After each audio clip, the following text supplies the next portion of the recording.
Hello दोस्तों। मैं इस वीडियो में आपको हैकर से रिलेटेड इन्फॉर्मेशन दूंगा जिससे आपको बचने में बहुत ज़्यादा मदद मिलेगी। आपको करना क्या है कि जो भी मैं इन्फॉर्मेशन आपको देता हूं उस पर ध्यान देना है और उस पर ध्यान देने के साथ साथ उसको समझने की कोशिश करना है कि किस तरीके से आपको बचना है। तो आप इस वीडियो को अंत तक देखें और इस पर बने रहें। लाइक और सब्सक्राइब ज़रूर कर लें। मैं आपसे रिक्वेस्ट करूंगा कि अगर आपको पता है इसके बारे में तो बहुत अच्छी बात है, आप उनको शेयर कीजिए ये वीडियो जिनको नहीं पता है, और उनको इसके बारे में इन्फॉर्मेशन दीजिए कि वह किस तरीके से अपने अकाउंट के पैसे को, अपने मेहनत के पैसे को बचा सकते हैं। क्योंकि आप जानते हैं आज की टेक्नोलॉजी की दुनिया में बहुत ज़्यादा गलत हो रहा है, बहुत लोगों के साथ फ्रॉड हो रहा है। ऐसे ही इस तरह का फ्रॉड एक छोटा सा मेरे साथ हुआ है, जिससे कि मैं वो एक्सपीरियंस आपको शेयर करना चाह रहा हूँ और बताना चाह रहा हूँ कि मैं किस तरीके से उस चीज़ को समझा हूँ, और वही चीज़ मैं आपको शेयर कर रहा हूँ ताकि आपको भी इसकी पूरी इन्फॉर्मेशन हो और आप भी अपने पैसे को बचाने के बारे में सोचें, ताकि आपका जो अकाउंट है वो खाली ना हो। क्योंकि बहुत से लोगों के अकाउंट खाली हो चुके हैं, ये आपको भी पता है। अखबारों में, टीवियों में इस तरह की इन्फॉर्मेशन आती रहती है। तो चलिए हम स्टार्ट करते हैं। सबसे पहले क्या एक्शन होता है उनकी तरफ से, वो किसी तरीके से आपका नंबर ढूंढते हैं, चाहे वो कोई भी हो। जिस तरीके से कॉलिंग किया जाता है उसी तरीके से वो भी कॉलिंग करते हैं, आपसे कुछ इन्फॉर्मेशन पूछते हैं, आप वो इन्फॉर्मेशन बता देते हो। आपको कोई भी इन्फॉर्मेशन ऐसे ही नहीं बताना है जब तक आपको इस बात का पूरा कंफर्म ना हो कि जो सामने वाला आपसे पूछ रहा है या वो जानना चाहता है वो क्या पूछ रहा है और क्यों पूछ रहा है। तब तक आपको किसी भी तरह का कोई भी इन्फॉर्मेशन उसको नहीं देना है। इसमें होता क्या है, सबसे बड़ी जो चीज़ होती है, अकाउंट नंबर होता है, पैन नंबर होता है, आधार नंबर होता है और ओटीपी नंबर होता है। ये जो 3-4 चीज़ें होती हैं, इसका ध्यान रखना होता है आपको कि ये इन्फॉर्मेशन आपको किसी को नहीं देनी होती है। मेन जो इसमें होता है वो पैन कार्ड, आधार कार्ड और ओटीपी नंबर होता है। ये आपको कभी भी किसी भी कंडीशन में ऐसे ही किसी को नहीं देना है, सोच समझ करके आप दीजिए अगर देते हैं तो। मैंने क्या किया कि सबसे पहले एक फॉर्म फिल किया टाटा 1mg के साइट पर। मुझे नहीं पता था, ये जो मैं बता रहा हूँ ये मैं किसी को बदनाम करने के लिए नहीं कर रहा हूँ और ना ही मैं किसी के खिलाफ़ हूँ। यही इसीलिए आप देख सकते हैं इस वीडियो में जो भी मैं आपको शेयर कर रहा हूँ उसका नंबर भी मैंने हाइड कर दिया है। मैं किसी की पर्सनल चीज़ों पर नहीं जा रहा हूँ, मैं सिर्फ एक इन्फॉर्मेशन दे रहा हूँ और इन्फॉर्मेशन के पॉइंट ऑफ व्यू से मैं सारी चीज़ों को शेयर कर रहा हूँ। बस मैं ये इतना चाहता हूँ कि आप इन्फॉर्मेशन को सुनें और अपने आप को सावधान रखने की कोशिश करें बस। टाटा 1mg पर मैंने साइट पर सर्च किया और पार्टनर बनने की मैंने कोशिश करी। वहाँ पर मैंने अपना नंबर शेयर कर दिया कि मैं बनना चाहता हूँ। वहाँ से मेरे को एक फ़ोन आता है और पूछा जाता है कि आप बिज़नेस करना चाहते हैं।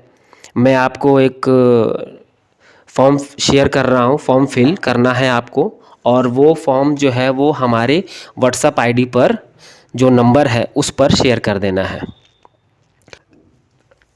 इसीलिए मैंने फॉर्म फिल किया था और मैं चाहता भी हूँ बिज़नेस करना। तो उन्होंने कहा ठीक है, अब मैं आपको एक फॉर्म शेयर कर रहा हूँ, आप देख सकते हैं इस पर। फ्रेंचाइज़ी के नाम से एक एप्लीकेशन है, यहाँ पर टाटा 1mg लिखा हुआ है। ये फॉर्म उन्होंने मेरे को शेयर किया और कुछ जो इंस्ट्रक्शन होती है, जो गाइडलाइन है, जो ऑलरेडी टाटा 1mg ने रिकॉर्डेड करके साइट पे डाला हुआ है, तो उसका उन्होंने कॉपी कर लिया। ये शेयर करके मेरे को उन्होंने दे दिया। मैंने इन पर पूरा का पूरा भरोसा करके सारी चीज़ों को समझा, पढ़ा और मुझे ठीक भी लगा, क्योंकि सेम टू सेम यही लाइन, यही वर्ड टाटा 1mg पर भी दिखाई दे रहा है। लेकिन नंबर अलग था। नंबर क्या था वो मैं डिस्क्राइब नहीं कर सकता हूँ, क्योंकि कई बार ऐसा होता है कि जो हैकर होते हैं वो नंबर किसी और का लेके काम करते हैं, काम कोई और करता है, फंसता कोई और है। इसीलिए आप देख सकते हैं मैंने नंबर को हाइड कर दिया। मैं किसी की पर्सनल चीज़ों पे नहीं जा रहा हूँ। उसके बाद मैंने ये सारी इन्फॉर्मेशन को समझा, पढ़ा और फॉर्म भी फिल किया। लेकिन फॉर्म शेयर करने से पहले मेरे मन में थोड़ा सा डाउट था कि मैं एक बार जाकर के टाटा 1mg के साइट पर जाकर के एक बार चेक कर लूँ कि जो मैं इन्फॉर्मेशन दे रहा हूँ वो मैं सही दे रहा हूँ या गलत, क्या क्या रिक्वायरमेंट है और किस तरह की इनकी टर्म कंडीशनें हैं, क्या इस पर्सन ने जो मुझे व्हाट्सएप पे शेयर किया है क्या वो सही है। अगर सही है तो फिर मैं आगे प्रोसेस कर सकता हूँ अपनी तरफ से। उन्होंने मुझे सारी टर्म कंडीशन वर्बली भी बताई, कैसे कर सकते हो, किस तरीके से प्रॉफिट मिलेगा। मुझे सब कुछ सही लगा। मैंने फॉर्म फिल करके अपने पास रख लिया। उसके बाद मैंने अपने दोस्त से बात करने की कोशिश करी। उसके बीच में कई बार इनके फ़ोन आए। मैंने 2-3 दिन तक टालने की कोशिश करी ताकि मेरे दोस्त से जो भी मैं इन्फॉर्मेशन लेना चाहता हूँ और उसको भी बताना चाहता हूँ, ये सोच करके कि मैं किसी ऐसे फ्रॉड के चक्कर में ना पड़ूं। तो उसने मुझे कहा कि ठीक है, मुझे जो नंबर है और जो आईडी उनकी तरफ से आई है वो मुझे शेयर करो, मैं आगे पता करता हूं। उसका कोई रिलेटिव टाटा 1mg में ऑलरेडी एम्प्लॉई है। उससे मुझे पता चला कि ये जो नंबर है और जो आईडी मैंने इनसे मांगी थी शेयर करने के लिए डॉक्यूमेंट, वो गलत है। तो मुझे पूरा भरोसा हो गया। और इनका जो नंबर है, इसी नंबर से बार बार मेरे को कई बार फ़ोन आए। मुझे और भी ज़्यादा भरोसा हो गया कि कुछ गड़बड़ है इसमें। अब आप देख सकते हैं इन्होंने मेरे से क्या क्या मांगा हुआ है। यहाँ पर फॉर्म की डिटेल है और कुछ इन्फॉर्मेशन है।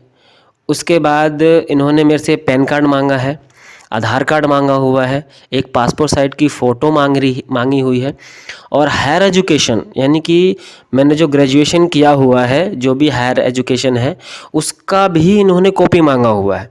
जब उन्होंने ये हायर एजुकेशन की कॉपी मांगी थी तब मुझे ज़्यादा डाउट हुआ था, क्योंकि यहाँ तक तो मुझे समझ में आ रहा है आधार कार्ड कॉपी तो मांगते हैं, लेकिन जब हायर एजुकेशन का उन्होंने सर्टिफिकेट मांगने की कोशिश की तो मुझे ज़्यादा डाउट हुआ।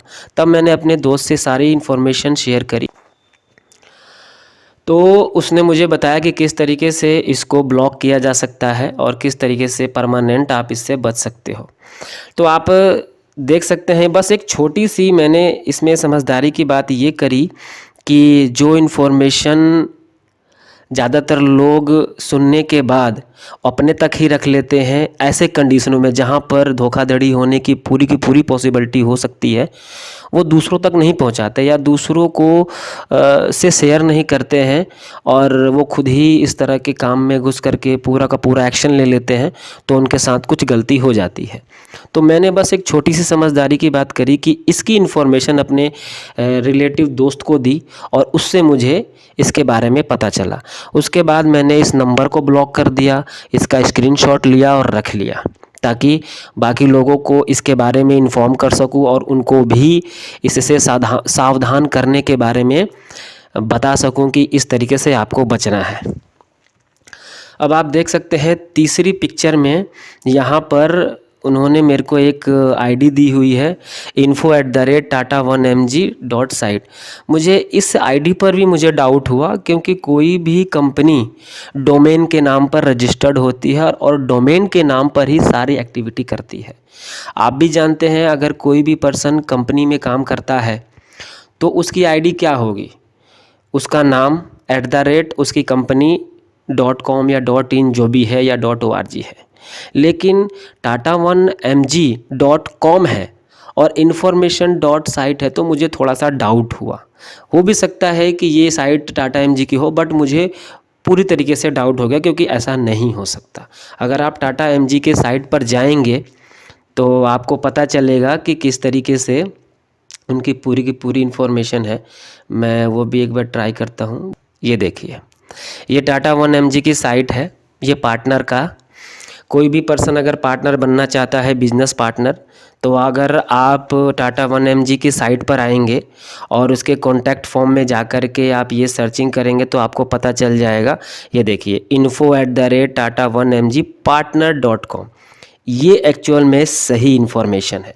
तो किसी ने टाटा 1mg का नाम लेकर के किसी दूसरे या तीसरे पर्सन के साथ फ्रॉड करने की कोशिश करी है, जो कि मैं भी उसके चंगुल में फंसने से बच गया। किसी भी तरह का अगर कोई भी आपसे कुछ भी मांगता है तो आपको यूं ही नहीं दे देना है, उसके बारे में इन्वेस्टिगेशन करना है, पता लगाना है, लोगों से पूछताछ करनी है और उसके बाद ही कोई ऐसा एक्शन लेना है जो डॉक्यूमेंट से रिलेटेड है।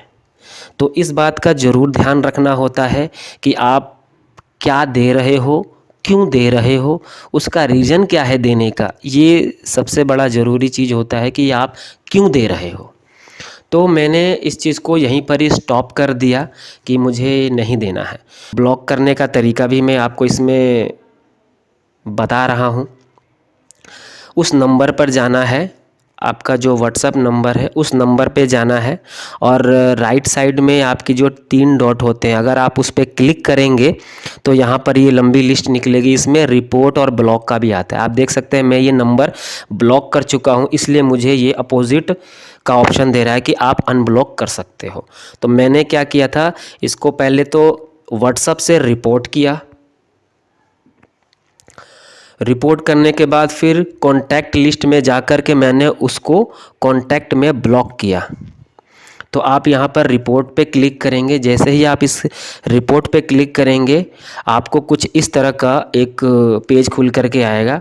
आप यहाँ पर किसी पर भी एक चूज़ कर सकते हैं। मैंने यहाँ पर ऑफेंस इस पर क्लिक किया था, चौथे नंबर पे। आप नो लॉन्गर भी कर सकते हैं, डोंट साइन अप भी कर सकते हैं, इसको स्पैम में भी डाल सकते हैं और अदर भी रख सकते हैं। ठीक है, तो इस तरीके से व्हाट्सएप से वो नंबर जो है वो ब्लॉक हो जाएगा। उसके बाद आप कॉन्टैक्ट में जाकर के उस नंबर को ब्लॉक कर सकते हो। इसी तरीके से मैंने भी ब्लॉक किया। तो इस तरीके से मैंने अपने अकाउंट से निकलने वाले पैसे को रोकने की कोशिश करी।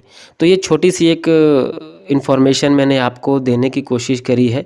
ये इन्फॉर्मेशन मैं चाहूँगा आप उन लोगों तक भी पहुँचाएं जिनको इसके बारे में पता नहीं है या फिर पता है तो वो भूल गए हैं।